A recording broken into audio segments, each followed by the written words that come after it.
Hello everyone, welcome to my channel. You are learning with Dr. Shobha Nikam. In this video, I'll talk about VHDL attributes, the most important topic in VHDL and the most commonly asked question in examination. But before I start this video, I request you all to subscribe to my channel.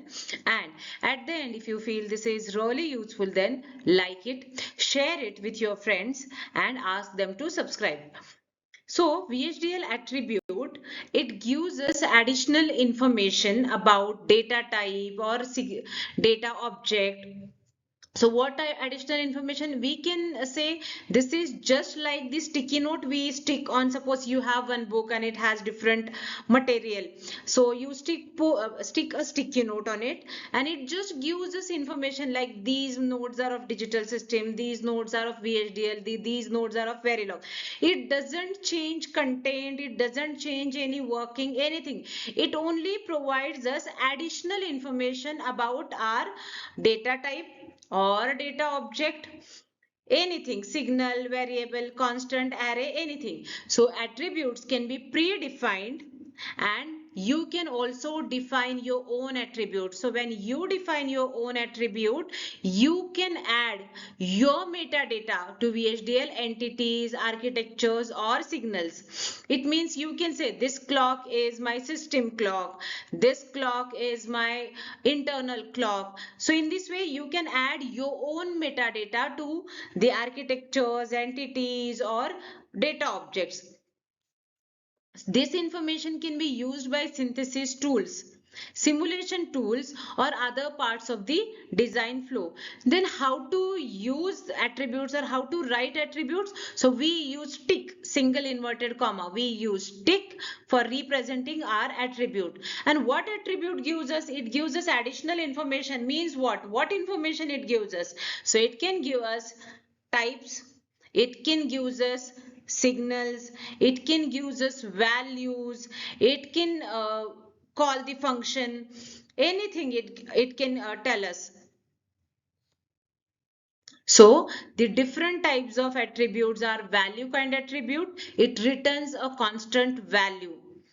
Function kind attribute, it calls function that returns a value. Signal kind attribute, it describes signal behavior. Type kind attribute provide type level metadata or access based types. Range kind attribute, it tells us range. When we use arrays, then it tells us range. And user defined attribute, it means you can define your own attribute, you can add any data to already existing to your entities, to your architectures, to your signals. So let's start with value type attribute or value kind attribute. So in value kind attribute, there are 5 subtypes: tick left, tick right, tick high, tick low, tick length. So tick left means what? If I have 10 values, it will return the leftmost value. Tick right means it will return the rightmost value. Low means it will return the lowest value. High is it will return the highest value. Suppose I have 10, 20, 30, 40, 100. So tick high means it will return 100. Return means it will give me answer as 100. Tick length, it means it will give me length of the array. Let's see, I have examples also. So tick left, and if I have one signal A and the data type of A is standard logic vector 7 down to 0. So tick left, it means it will tell you the leftmost value. So it is 7. Then I have another signal standard logic vector 0 to 15. So tick right, so it will ask you for rightmost value and it tells you 15. Tick high, so 7 down to 0, the highest value is 7. Tick low is 0. E standard logic vector 7 down to 0. Tick length, E tick length, it means length of my variable or signal E. So the length is 8. Here it is not visible, but answer is 8. Result is 8.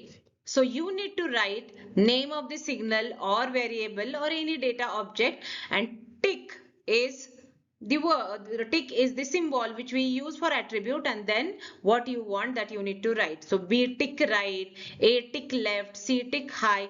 It gives us value. Suppose a I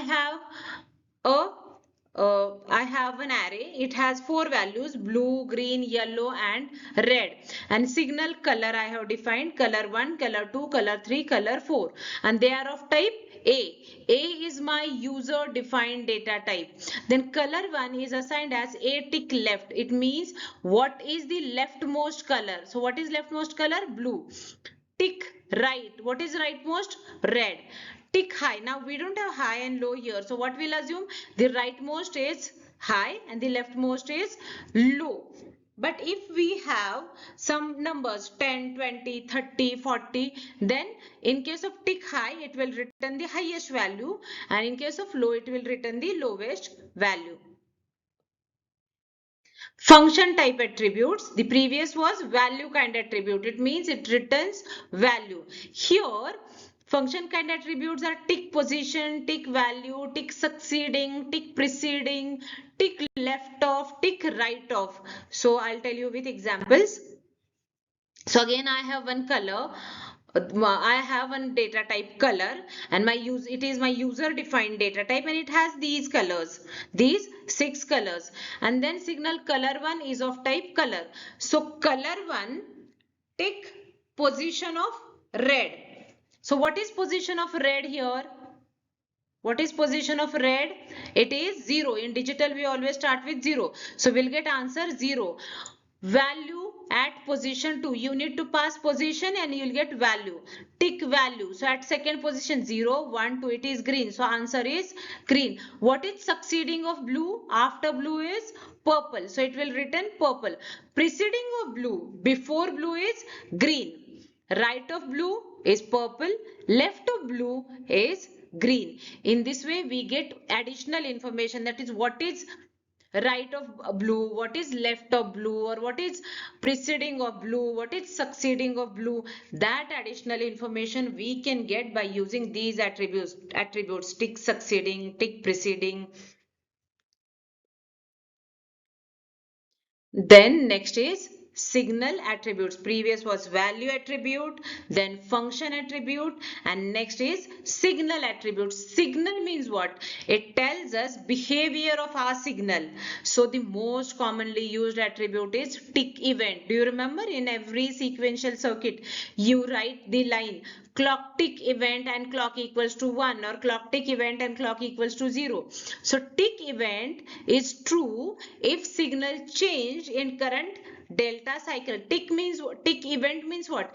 If there is a transition on my clock from 0 to 1 or from 1 to 0, then it is called as tick event. Change in state from 0 to 1 or 1 to 0. So if this condition is true, and here clock is equals to means 1 means rising age, then Q is assigned as D, simple D flip-flops code.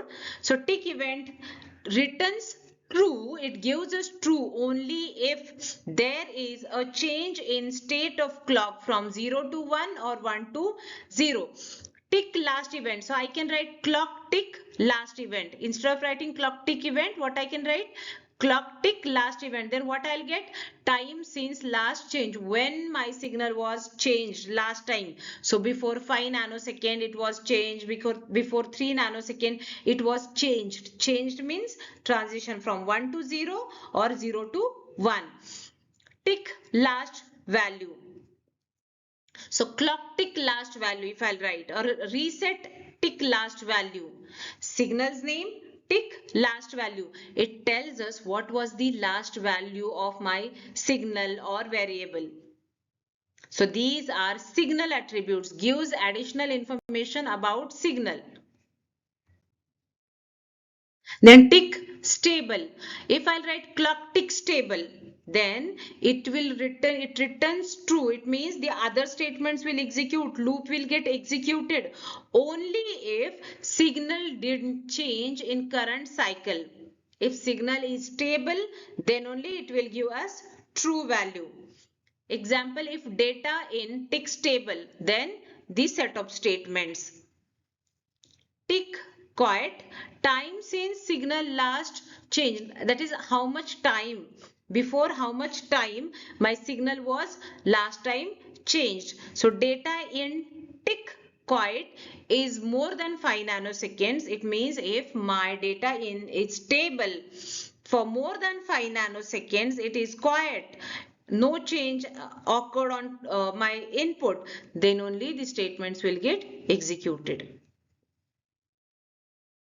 Range attributes. It tells us range of our array. So see here, a tick range or any your variable's name, your array's name, tick range and tick reverse range. So in range attribute there are two types, range and reverse range. So here a tick range. So what is range of our A? 7 down to 0. So answer is 7 down to 0. Now A is 0 to 7. A tick reverse range. What happened? What happened here? It will reverse the range. So 0 to 7 will get 7 down to 0. Here our range is 7 down to 0 and if I'll write tick reverse range, I'll get 0 to 7. Then there are user defined attributes. It means you can add your information, any additional information to signal variable or constant or data type. So signal clock standard logic, it is of type standard logic. So how I can declare my attribute? I'll write word attribute because I'm defining new attribute. Name of my attribute is A and it is of type string. Attribute A of clock. I am attaching now my attribute A to what? Clock. And what I am writing? Signal is system clock. It means this clock is already a signal. What I am doing? I am adding some information to that clock and what I am saying? Add information as clock. This clock is system clock. In this way, you can add additional information to already existing signals or variables or constants or even entities and architectures also. So this is all about attributes. See, this topic is very simple. Many students find it difficult. I don't know why, but you just need to remember it. The attribute gives us additional information about data object or data type, and that additional information can be its value, its previous value, what is after that, what is before that, what is left to that, what is right to that, how much is the length of my array, what is the reverse range of that array. Even you can add your own information to the data objects or data types or entities or architectures. So it is all about attributes. Thank you so much for watching, and like, share and subscribe to my channel. Thank you.